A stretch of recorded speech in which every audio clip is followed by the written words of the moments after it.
Selamat pagi saudara-saudari yang dikasih Kristus.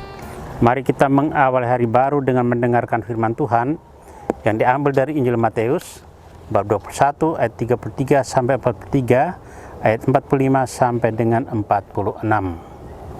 Tuhan bersamamu. Inilah Injil suci menurut Santo Matius. Sekali peristiwa, Yesus berkata kepada imam-imam kepala serta tua-tua bangsa Yahudi, "Dengarkanlah perumpamaan ini. Seorang tuan tanah membuka kebun anggur dan menanam pagar sekelilingnya. Ia menggali lubang tempat memeras anggur dan mendirikan menara juga di dalam kebun itu. Kemudian ia menyewakan kebun itu kepada penggarap-penggarap, lalu berangkat ke negeri lain.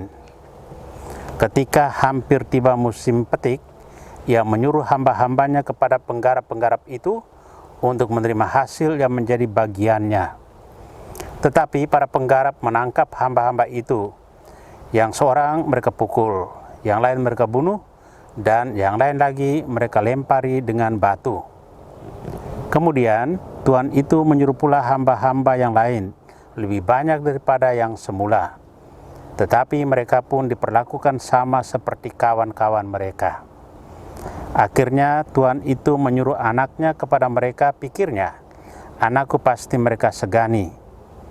Tetapi ketika para penggarap melihat anak itu, mereka berkata seorang kepada yang lain, ia adalah ahli waris, mari kita bunuh dia, supaya warisannya menjadi milik kita.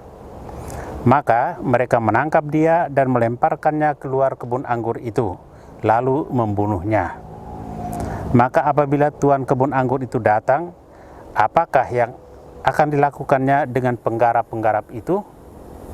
Kata imam-imam kepala dan tua-tua itu kepada Yesus, ia akan membinasakan orang-orang jahat itu dan kebun anggurnya akan disewakan kepada penggarap-penggarap lain yang akan menyerahkan hasil kepadanya pada waktunya. Kata Yesus kepada mereka, belum pernahkah kamu baca dalam kitab suci, batu yang dibuang oleh tukang-tukang bangunan telah menjadi batu pencuru? Hal itu terjadi dari pihak Tuhan, suatu perbuatan ajaib di mata kita. Sebab itu aku berkata kepadamu, kerajaan Allah akan diambil daripadamu dan akan diberikan kepada suatu bangsa yang akan menghasilkan buah kerajaan itu.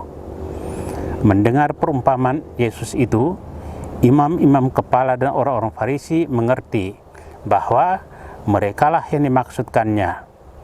Maka mereka berusaha menangkap dia, tetapi mereka takut kepada orang banyak karena orang banyak itu menganggap Yesus nabi. Demikianlah sabda Tuhan. Saudara-saudari dikasih Kristus, tema yang akan kita renungkan hari ini, pembalasan dari pihak Tuhan. Yesus dalam Injil hari ini memberikan perumpamaan kepada imam-imam kepala dan orang-orang Farisi tentang penggarap-penggarap kebun anggur.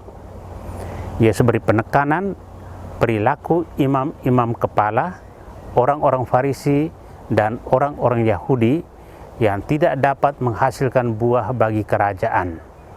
Malahan yang dilakukan adalah membunuh nabi-nabi dan memperlakukan utusan Allah secara kasar. Bahkan putra Allah sendiri sebagai ahli waris kerajaan ditangkap dan dibunuh.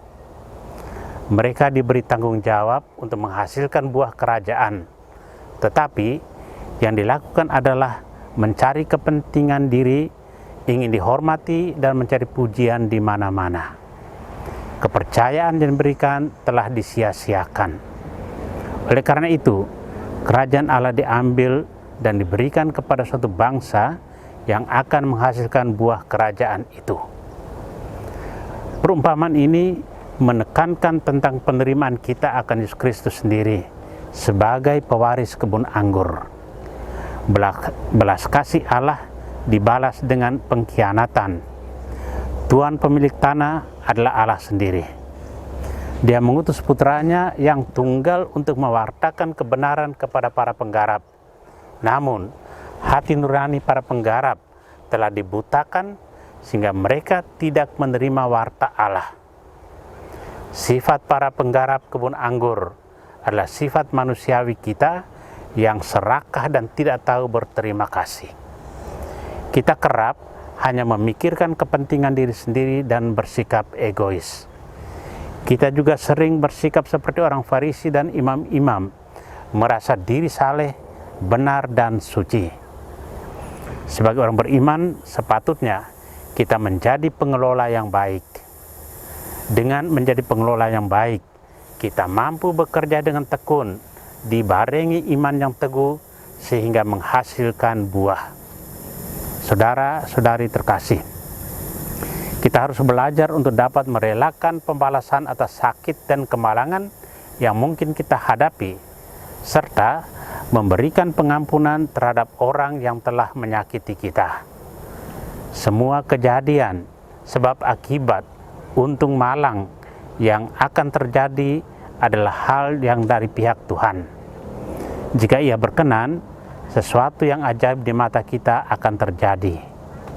Dengan memberikan pengampunan, kita telah melepaskan sebagian beban yang ada di pundak kita, mengurangi resiko dari penyakit yang bisa terjadi karena faktor pikiran yang tidak selesai dan tidak ada ujung pangkalnya.